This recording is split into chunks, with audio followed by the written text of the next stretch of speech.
So what I do is I take the rotisserie chicken, remove the skin, remove the bones, and I take all of the drippings and chicken fat from the rotisserie chicken and put it into the food processor and grind it up into little itty bitty bits.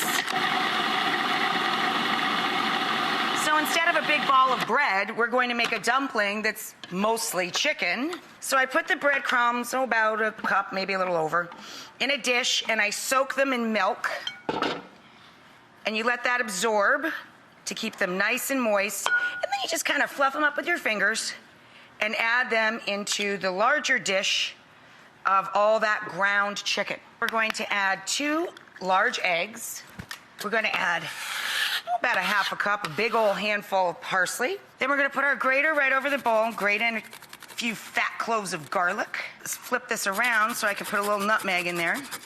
Gonna add some granulated onion. Gonna add salt and pepper. And then lots of Parmigiano Reggiano cheese. Once you get this all together, roll your dumplings, the size of meatballs, right? But we want to set them in the fridge for a bit so they really set up. So we're taking our balls and putting them into our bubbling broth. This is bone broth, chicken bone broth. Once they're just about done, I'm going to let them simmer in here a few minutes. I'm going to add to that a whole head of escarole.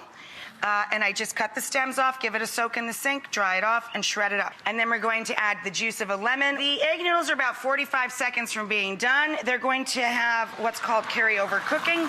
So I'm going to drain them. I'm going to add some butter. And then we're going to add parsley, lots of dill, and chives. We're going to spin that around.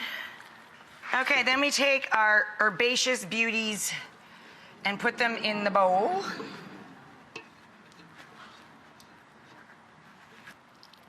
A little splash of lemon. And then to get the balls rolling, we're gonna start loading them in with our mug. And then once we get way down to the bottom, we can just pour the rest.